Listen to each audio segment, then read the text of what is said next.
வித்தியா படுகொலை வழக்கில் முதன்மை சந்தேக நபருக்கு உதவிய காவல்துறை அதிகாரிகளுக்கு 4 ஆண்டு சிறை தண்டனை விதிப்பு. புங்குடுதீவு மாணவி வித்தியா படுகொலை வழக்கின் முதன்மை சந்தேக நபரான சுவிஸ்குமாருக்கு அடைக்கலம் கொடுத்த குற்றத்திற்காக முன்னாள் பிரதி காவல்துறை மாதிபர் லலித் ஜெயசிங்க மற்றும் முன்னாள் உப காவல்துறை பரிசோதகர் ஸ்ரீகஜன் ஆகிய இருவருக்கும் தலா 4 ஆண்டுகள் சிறை தண்டனை விதித்து வவுனியா மேல் நீதிமன்றம் தீர்ப்பளித்துள்ளது. வவுனியா மேல் நீதிமன்ற நீதிபதி எம் மெகால் முன்னிலையில் குறித்த வழக்கு விசாரணைக்கு எடுத்துக் கொள்ளப்பட்ட போது இந்த தீர்ப்பு வழங்கப்பட்டுள்ளது. புங்குடுதீவு மாணவி வித்தியா படுகொலை வழக்கில் முக்கிய குற்றவாளியாக கருதப்படும் சுவிஸ்குமார் என அழைக்கப்படும் மகாலிங்கம் சசிகுமார் என்பவரை விடுவிக்க உதவிய குற்றத்திற்காக அவர்களுக்கு எதிராக யாழ்ப்பாணம் மேல் நீதிமன்றின் சட்டமா அதிபரால் குற்றப்பத்திரிகை தாக்கல் செய்யப்பட்டது. குறித்த வழக்கு நீதிச்சேவை ஆணைக்குழுவின் அனுமதியுடன் யாழ்ப்பாணம் மேல் நீதிமன்றத்திலிருந்து வவுனியா மேல் நீதிமன்றத்துக்கு மாற்றப்பட்டு விசாரணைகள் முன்னெடுக்கப்பட்டன. வழக்கின் 2வது சந்தேக நபராக பெயரிடப்பட்ட முன்னாள் உப காவல்துறை பரிசோதகர் ஸ்ரீகயன் வெளிநாட்டுக்கு தப்பிச் சென்றமையினால் அவர் இன்றியே அவருக்கு எதிரான விசாரணைகள் மேற்கொள்ளப்பட்டன. சந்தேக நபர்களான லலித் ஜெயசிங்க மற்றும் ஸ்ரீகஜன் ஆகியோர் மீதான 2 குற்றச்சாட்டுகளும் சந்தேகத்துக்கிடமின்றி நிரூபிக்கப்பட்டமையினால் இருவருக்கும் தலா 4 ஆண்டுகள் சிறை தண்டனை விதித்து வவுனியா மேல் நீதிமன்றம் உத்தரவிட்டது.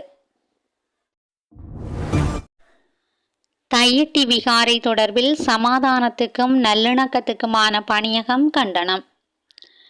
மக்களுக்குரிய காணியில் சட்டவிரோதமான முறையில் அமைக்கப்பட்டு வரும் தையிட்டி திஸ்ஸ விகாரை தொடர்பாக வடமாகாணத்தின் சமாதானத்துக்கும் நல்லிணக்கத்துக்குமான பணியகம் கண்டனம் வெளியிட்டுள்ளது. இனமத சமத்துவத்தையும் மதங்களுக்கிடையிலான சகிப்புத்தன்மையையும் வளர்த்து பல்சமய கலாச்சாரத்தையும் நம்பிக்கையும் கொண்ட நாடாக கட்டியெழுப்ப வேண்டிய நிலையில் அடக்குமுறையின் வடிவமாக பொருத்தப்பாடற்ற நீதிக்கு புறம்பான சட்டவிரோத கட்டுமானங்கள் மற்றும் தனியார் காணி அபகரிப்புகள் போன்றன முற்றாக நிறுத்தப்பட வேண்டும் என பணியகம் விடுத்துள்ள அறிக்கையில் குறிப்பிடப்பட்டுள்ளது. இனமத நல்லிணக்கத்தை வளர்த்து சமத்துவ உணர்வை ஏற்படுத்தும் வகையில் அரசாங்கமும் அதன் அதிகாரத்தில் உள்ளவர்களும் செயற்பட வேண்டும் என்ற விடயம் வலியுறுத்தப்பட்டுள்ளது.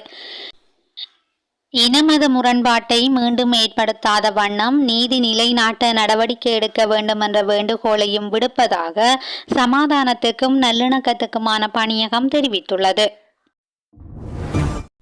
ஆசிரியர்களின் வருடாந்த இடமாற்றத்தை இந்த மாத இறுதிக்குள் மேற்கொள்ளுமாறு ஆசிரியர் சங்கம் கோரிக்கை.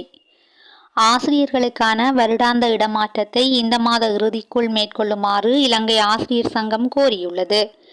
இலங்கை ஆசிரியர் சங்கத்தின் பிரதான செயலாளர் ஜோசப் ஸ்டாலின் இந்த கோரிக்கையை விடுத்துள்ளார். தேசிய பாடசாலை ஆசிரியர்கள் உள்ளிட்ட 12,000 ஆசிரியர்கள் இந்த இடமாற்றத்தை எதிர்பார்த்துள்ளதாக குறிப்பிட்டுள்ளார்.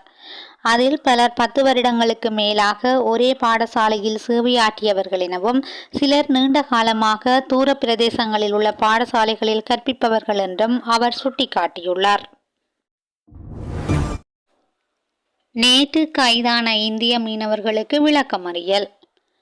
மன்னார் கடற்பரப்பிற்குள் அத்துமீறி மீன்பிடித்த குற்றச்சாட்டில் நேற்றைய தினம் கைது செய்யப்பட்ட இந்திய மீனவர்கள் 4 மார்ச் மாதம் 7ஆம் தேதி வரை விளக்கமறியலில் வைக்குமாறு மன்னார் மாவட்ட நீதவான் உத்தரவிட்டுள்ளார். தமிழ்நாட்டைச் சேர்ந்த 4 மீனவர்கள் படகொன்றில் இலங்கை கடற்பரப்பில் அத்துமீறி மீன்பிடி நடவடிக்கையில் ஈடுபட்ட போது மன்னார் கடற்பரப்பில் வைத்து நேற்று அதிகாலை கடற்படையினரால் கைது செய்யப்பட்டனர். கைதான 4 இந்திய மீனவர்களும் விசாரணைகளின் பின்னர் மன்னார் மாவட்ட கடத்தொழில் திணைக்கள அதிகாரிகளிடம் ஒப்படைக்கப்பட்டனர். அதனையடுத்து மேலதிக விசாரணைகளின் பின்னர் அவர்கள் 4 மன்னார் நீதவான் நீதிமன்றில் முன்னிலைப்படுத்தப்பட்டனர். இதன்போது விசாரணைகளை மேற்கொண்ட மன்னார் நீதவான் அந்த மீனவர்களை விளக்கமறியலில் வைக்குமாறு உத்தரவிட்டுள்ளார். திரைசேரி உண்டியல்கள் தொடர்பில் இலங்கை மத்திய வங்கி விடுத்துள்ள அறிவித்தல். 1,40,000 மில்லியன் ரூபாய் பெறுமதியான திரைசேரி உண்டியல்கள் எதிர்வரும் 25ஆம் திகதி ஏல விற்பனையினூடாக வழங்கப்படவுள்ளதாக இலங்கை மத்திய வங்கி அறிவித்துள்ளது. இதன்படி 91 நாட்கள் முதிர்வு காலத்தை கொண்ட 25,000 மில்லியன் ரூபாய் பெறுமதியான திரைசேரி உண்டியல்களும் 182 நாட்கள் முதிர்வு காலத்தை கொண்ட 65,000 மில்லியன் ரூபாய் பெறுமதியான திரைசேரி உண்டியல்களும் 364 நாட்கள் முதிர்வு காலத்தை கொண்ட 50,000 மில்லியன் ரூபாய் பெறுமதியான திரைசேரி உண்டியல்களும் ஏல விற்பனையினூடாக வழங்கப்பட உள்ளதாக மத்திய வங்கி அறிவித்துள்ளது.